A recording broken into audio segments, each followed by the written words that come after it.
Hello, everyone. I hope this is working right. My name is Crystal Cargis. I am going to be discussing child feeding today, so I hope that you're able to join me. For those of you who may not know me, again, my name is Crystal. I am the founder and owner of Crystal Cargis Nutrition, and I'm a registered dietitian, nutritionist, lactation consultant, and mama of 5. I have 5 sweet kiddos, and they may or may not make a guest appearance today, so we'll see.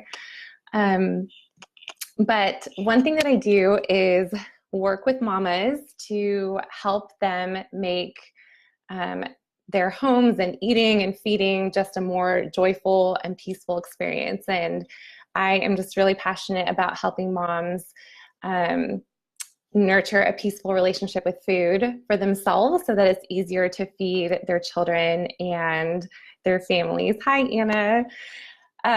Thanks for being here. And if you are jumping on live, I would love to hear where you're watching from, any questions that you might have about child feeding. This is one of my favorite topics, and I really enjoy talking about this. And I just want this to be a helpful resource for you. So please feel free to ask any questions in the chat box. So let's just dive into this topic.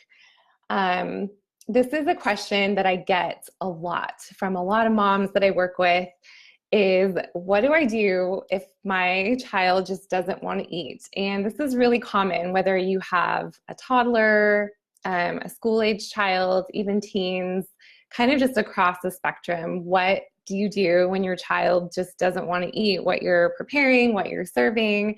It can be such a battle. And I want to give you 3 tips that I think can be a really helpful starting place if you have a child who doesn't want to eat.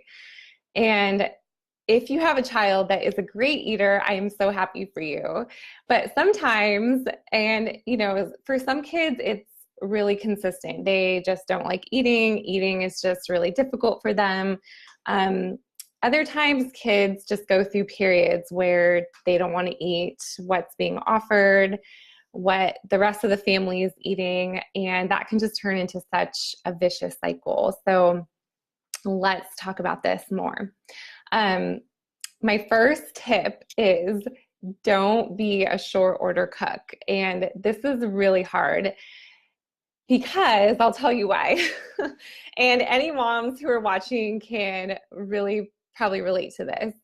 So let's say you prepared your meal, you've put a lot of thought and effort into it, or maybe it was just something you were able to throw together at the last minute. But let's say you've served something to your child for dinner or lunch or whatever, and they just automatically give you that reaction. And if you're a mom, you know what I'm talking about, where it's like disgust, I don't want to eat that, cue all the complaining, where your kids may start complaining and saying, I don't like this, or I don't want to eat this. How many bites do I have to eat? So sometimes what we do as our tendency is we want to think of something else that we can offer our child that they will eat, because it is concerning when you don't see your child eating, or you don't think they're eating as much as they need to be, and you're just worried. And as any good mom would be, you're worried that they're not getting enough nutrition, they're not getting enough calories. So it can be really easy to fall into that tendency to become a short order cook.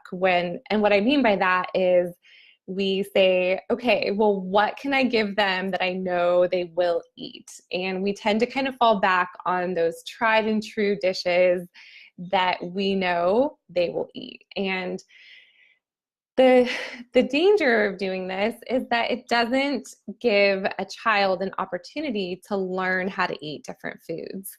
And that's something that we really want to do. We want to be able to encourage them and give them a really safe, nurturing environment to try different things. A common thing that kids go through with eating is called food jags. And what that is they tend to go through periods of really liking a certain food for a while, but then all of a sudden they don't want anything to do with it. And if you're a mom, let me know if you can relate to that. It's like, you know, your kid will eat, I don't know, peanut butter and jelly, and that's like your tried and true. That's the one thing that you'll fall back on if you know dinner's a flop or they're not going to eat anything. It's like, okay, at least they know they'll eat this. But what's really common is kids will switch just like that. So they might love PB&J, but then out of nowhere, they just don't want it anymore. And that's actually really common in kids. It's called food jags. And if you think about it, as adults, we're kind of like that too sometimes, where we go through periods of really liking a certain food, and then, you know, we just are over it after a while. And kids are exactly the same way. So the reason it's dangerous to become a short order cook and just offer your kids the things that you know they will eat is that what happens if they don't want to eat those things anymore? Then you're left with really little options to serve them. So instead, what I encourage moms to do is to offer new foods alongside different foods that you know your kid might, oh, sorry, I said that backwards. So offering new foods or things that your child is still learning how to eat alongside other foods that you know they're more comfortable with. So that might be like fruit or milk or bread, like something really neutral, something that they're familiar and comfortable with. So when you can offer a food that they're comfortable with alongside a different food or a food that they're still learning to eat, then that makes it a little more safe for them. And at least there's something on the plate that you know they will eat. So, you know, that could be anything, whatever your kid is learning how to eat versus what you know they are comfortable already eating. And what I always tell my kids, and this is like my favorite phrase to say to them, and I say it all the time, and that is simply telling them that they don't have to eat what's on their plate. And just that reassurance of telling them you don't have to eat what is on your plate. It's your kids' responsibility to decide whether or not they want to eat what's being served and how much they want to eat from what's on their plate.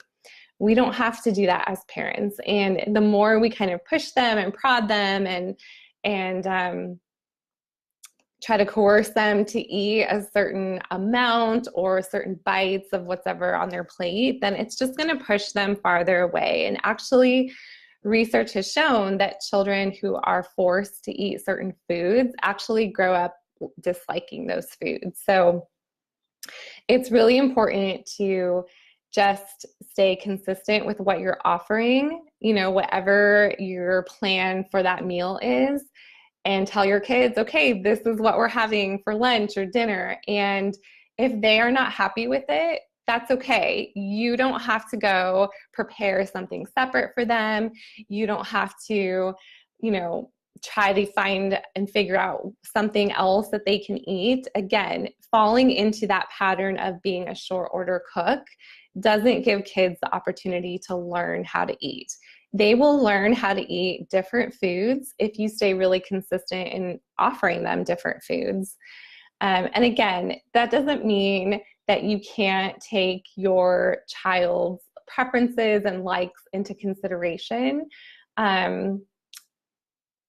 Definitely not. That's not what I'm trying to say. But what I'm trying to say is give them a variety of foods and offer them a variety of foods, and don't feel like you have to constantly be scrounging to figure out what they will eat if they're not eating what is being served. I hope that makes sense. If you guys have any comments or questions about that, please feel free to write them in the comment box. And thanks so much for everyone who's listening and joining in live. So that's my first tip. Don't be a short order cook. And I think that just makes everything so much more stressful, especially for moms, right? Like if you are trying to enjoy eating yourself, that's going to be really hard to do if you're constantly worried about what is my kid eating? You know, do they like what I'm going to eat? It's just natural that kids are going to dislike certain foods as they're learning how to eat different things. And what I like to remind parents is that learning how to eat for kids is a skill. Just like learning how to ride a bike or learning how to tie their shoe. Like eating is a skill that they need to learn. And if we are just kind of falling back into, you know, the only things that we know they will eat, that is not going to help them or give them an opportunity to learn how to eat different things. So Nettie is asking, is there an age where it's too late to implement this method? And I say absolutely not. You can start doing this at any age. And you might get more resistance from an older child who is used to getting their way. You know, like if you have an older child who is used to getting the foods that they want when they don't like what's being served, then you might hit a little bit more resistance with that. But just being consistent and again, saying this is what we're having for dinner or this is what we're having for lunch. And that's it. If you don't like it, you don't have to eat it. And just again, reassuring kids of that takes so much pressure off of them. And you will find that being consistent with that method actually does encourage them to want to try different foods that are being served. But again, you want to keep your kids' preferences in mind too. So don't feel like I can't serve the things that they like. Like definitely do that. You know, my kids, of course, love mac and cheese.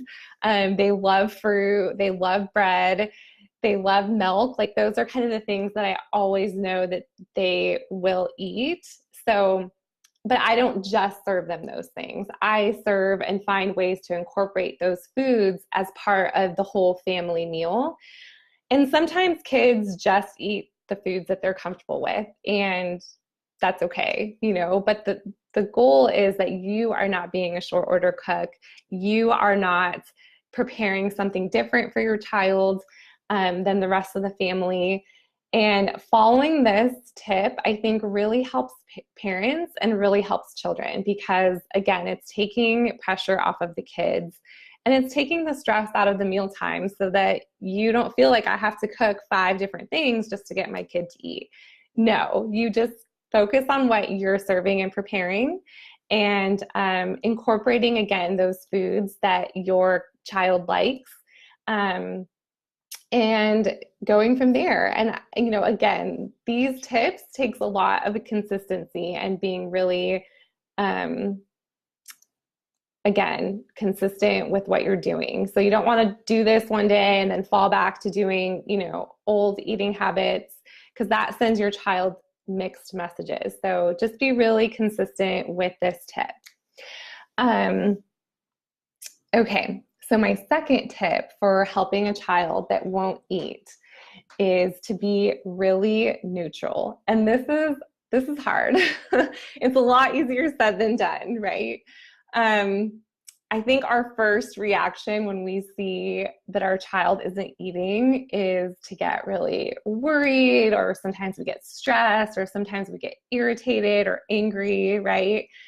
If you're a parent, just chime in and tell me what are your reactions when you don't see your kid eating, or if you get the child that is just the complainer or constantly, whining about having to eat or sitting at the table.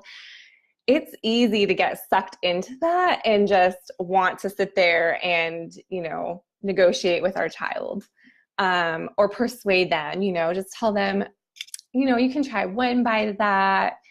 I mean, these are all things that we do out of really good intention. So if you are doing these things, I don't want you to feel bad or think that, I'm doing something wrong.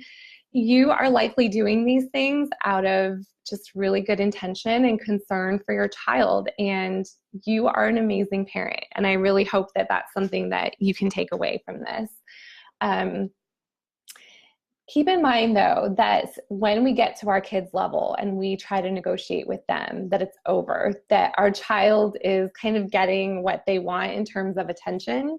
And again, it's going to push them farther away from eating. So I really just encourage parents to stay neutral.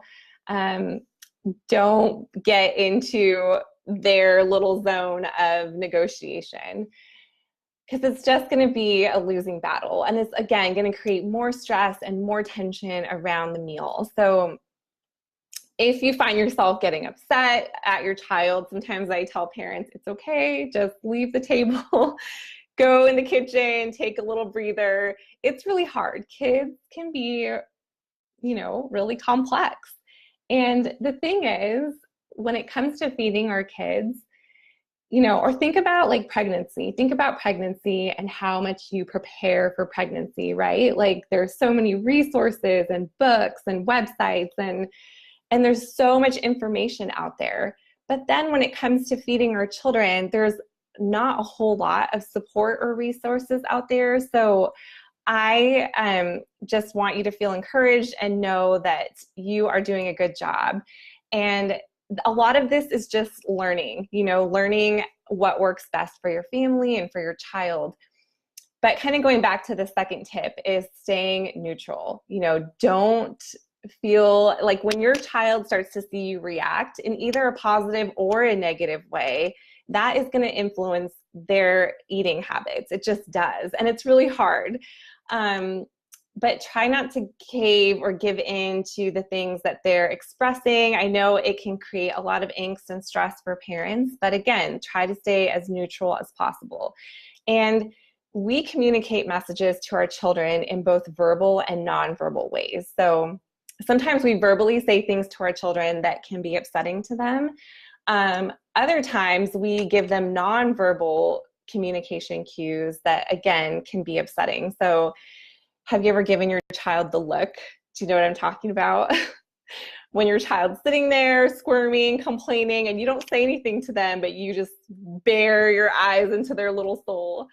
But things like that, again, can be triggering for a child or just push them further from eating. So one thing I do or we do at home is we just don't make dinner time about the food. Like, of course, it's about the food and we're eating and, we're enjoying a meal as a family, but we don't sit there and talk about the food or talk about, eating or saying, hey, you should eat more of that, or why don't you try that vegetable? It's really good for you. Because those types of statements actually push kids away from wanting to eat. So I always encourage parents, try to make your meal times about anything but the food. One thing that we do at dinner sometimes as a family is we play what we call the guessing game. And my kids have so much fun with this. And it really does kind of take the stress out of mealtime. So we pick a person, so whoever in our family, and that person has to think of a Disney character.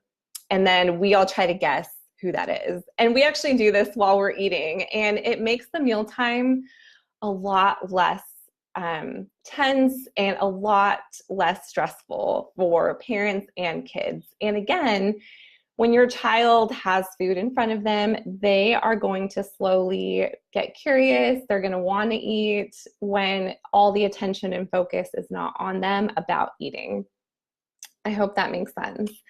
I'm just going to look at some of these comments here. Thank you so much, Jessica, Nadia, Liz, Josh. I'm so glad you guys are all here watching and listening. Yeah, so Nadia is asking, how many different foods should a child be offered for a meal? That is a really good question. So what I like to do is follow a really simple framework of saying about 4 to 5 food components for a meal. So snacks are a little bit different, but for a meal, I say try to offer about 4 to 5 at the most food components. Any more than that, and your child will likely feel overwhelmed. But within that number of food components, include about 1 to 2 foods that they feel comfortable with. So like fruit, bread, kind of those neutral foods that I had mentioned a little bit earlier. I hope that helps a little bit. Okay, so my third tip, and this is again, these are easier said than done, but I want you to feel encouraged if these are things that you want to implement in your home. Just know that it is possible, and it just takes a little bit of consistency and planning. So my third tip is to develop a meal schedule for your kids, for your family in actuality, because we need to be eating consistently as well. And oftentimes it's really easy to feed our kids and not feed ourselves. But I think as parents, our kids are constantly modeling and watching our behaviors. So keep that in mind. I definitely encourage families to develop a meal schedule. And this can be difficult, but it is really helpful for kids to help them not just regulate their appetite, but anticipate when food is coming, if there is like somewhat of a reliable schedule that they know with their meals. So this can look like breakfast, lunch, an afternoon snack, dinner, and then like maybe a night snack. But again, it can be flexible depending on your family and your family's schedule. I know that this is hard because oftentimes as families, we're just, struggling to keep up with everyone's schedules on a day-to-day basis, right? Like, especially if you have multiple kids and your kids are all doing different activities. If you're working, if your spouse is working, it can be really hard to get into a consistent routine with like a meal schedule. But let me tell you why this is important and why I want you to consider thinking about implementing this. When there is no like reliable schedule or consistency in terms of when food is being offered to a child, it can make food a lot more chaotic for them. And here's an example, and I just want you guys to know that I have struggled with all of these with my own kids, and it really has taken me a lot of learning and trial and error to kind of figure out what works best for our family. But I have really found that my kids do better eating at meal times when there is more consistency with what you're offering them. So going back to my example, if you just allow your child kind of free range of the fridge and the pantry, and they're just able to kind of eat whatever snacks they want, I can tell you that when they do come and sit down for mealtime, they're most likely not going to be hungry. And kids will have a harder time eating a meal and sitting down and eating what's being offered to them if they've kind of had free range to snacks, and if there hasn't been any consistency with how you're offering your meals and snacks to them. I hope that kind of makes sense. But if you're more consistent with offering your child meals and snacks, like on a more of like a schedule, like a routine, they're going to know that, okay, it's snack time, this is time to eat. Or, okay, it's dinner time, now it's time to eat. Like it does help them better understand meals and snacks, and helps them know that those are the times that they're, given food. It really helps create consistency for them, and it helps them better regulate their appetites. That way they're coming to meal times hungry. And there's just going to be days where it's harder for you to do that. I mean, you might be on the go all day, and if it is harder for you to have a consistent meal schedule, then I usually recommend just starting with something small. So maybe for your family, that might look like being consistent with having 3 dinners together a week, or, something like that, like something smaller so that it doesn't feel as overwhelming for you. But even starting small like that can help your child better regulate their appetite and anticipate when meal times are coming. And I get this question a lot too, asking like, well, what if my child says that they're hungry between like your designated meal time? So let's say it's not snack time, it's not meal time, and your child is like, I'm hungry. I want a snack. I want a snack. I I always tell my kids, okay, we're going to be eating again in about 1 hour, or we're going to be eating again really soon. You know, you have to adapt the language for however age appropriate or whatever you need to do for the age of your child. But helping your child understand that food is always in their future, that they will have access to food, you know, at the next meal or the next snack. And sometimes that does help defer a child or help them wait until it's time to eat. And I always find that kids tend to eat better at meal times when there is that consistency.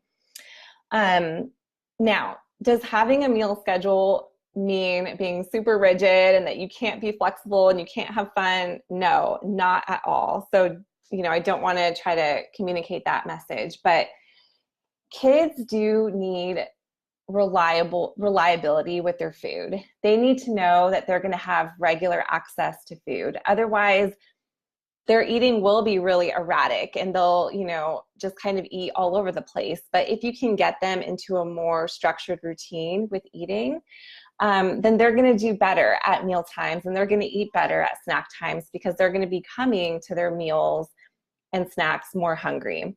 And it just creates more reliability for them. So I hope that's helpful. I'm going to just read through some of these comments. And if you have any questions about any of these tips, please feel free to add your comments. Let's see. So Liz is asking, schedule is the hardest part for us. I've seen our picky one get more and more so. Can a meal schedule include outside of home? Like if we consistently eat at a certain time during older siblings' practice? Yes. So it's more about the time, like the time frame, rather than, you know, where you're at. So again, having like a really loose schedule and saying, okay, we're going to do breakfast by 8 o'clock.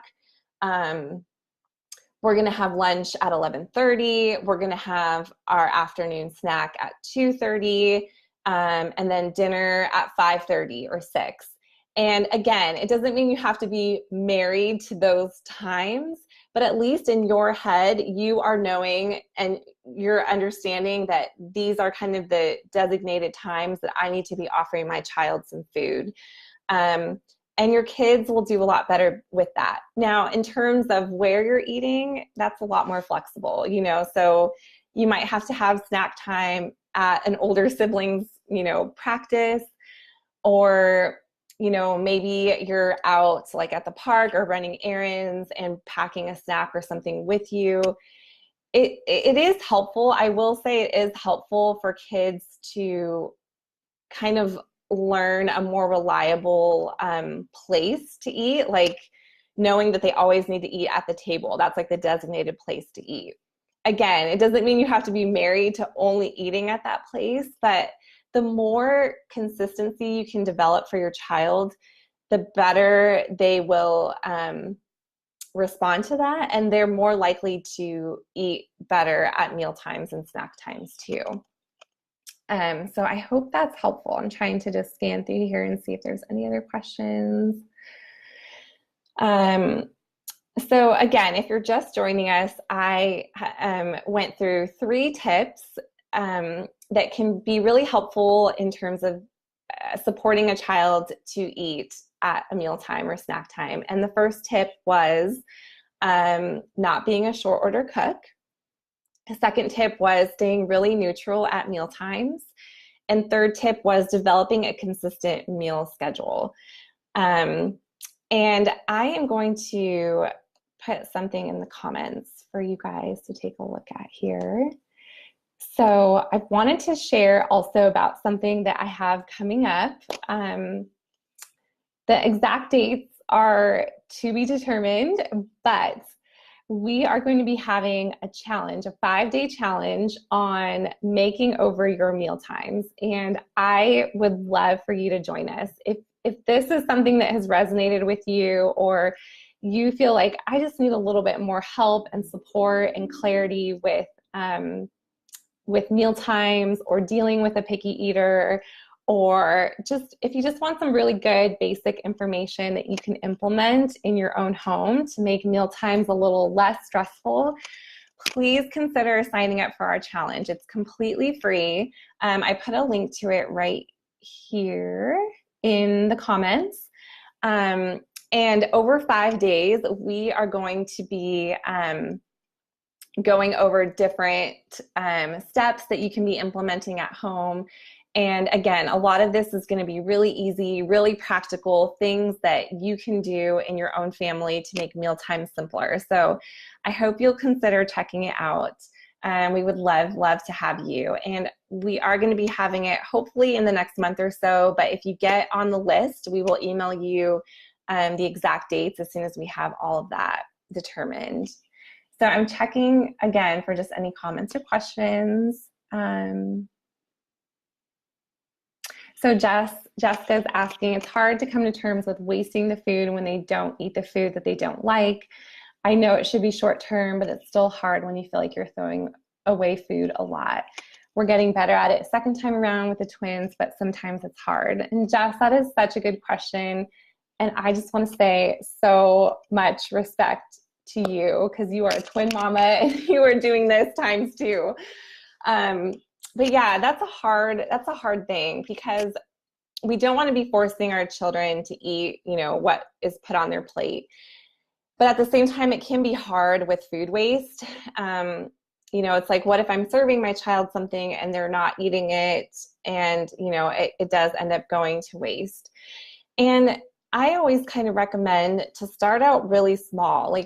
So with younger children, you are helping them serve and, putting food on their plate. And I always say start out with really small portions, even smaller than you might think. Because the first part of that is that children tend to get a lot less overwhelmed when there's less things on their plate. Like when there's a lot of food on their plate or a lot of different options or bigger portions, then they're more likely to shy away from it and not want to eat it as much. And you're probably already doing this, Jess, but yeah, one thing I encourage is just put out really small portions on their plate. And if they eat it all, then, you can always give them more. And Yafi, yes, thank you so much. She just mentioned in the comments, you can also repurpose food if they don't like it.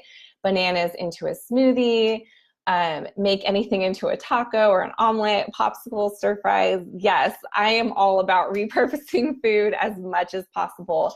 And that is something that we're going to get into in a little more depth in our challenge later this or next month, is talking about meal planning. What are the nitty-gritties about meal planning for a family? So we will definitely be going through that more. But yes, that's a really good point, is that sometimes you just end up with a lot of food and it takes a little bit of trial and error to kind of figure out, what works for your family and what doesn't. Nettie is saying, sometimes I save the plate of food for later if it's a lot of food. Yeah, and I've done that before too, where, we just have it again for a different meal and just kind of spruce it up a little bit. But, the thing is too that bottom line is you don't want your kid to feel pressured to eat in any way. So always start out small.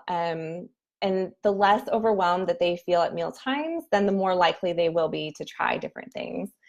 Oh yeah, Yafi is a twin mom too, so you guys should connect.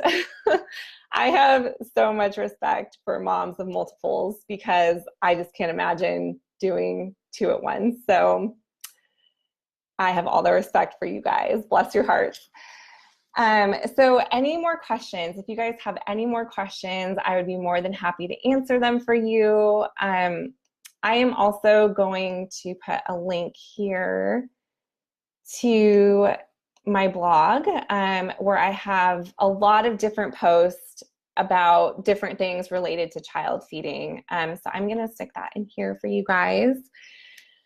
But just be encouraged wherever you're at today. I hope that you can know the fact that you're listening to this and you're concerned about your child and how they're eating says so much about you.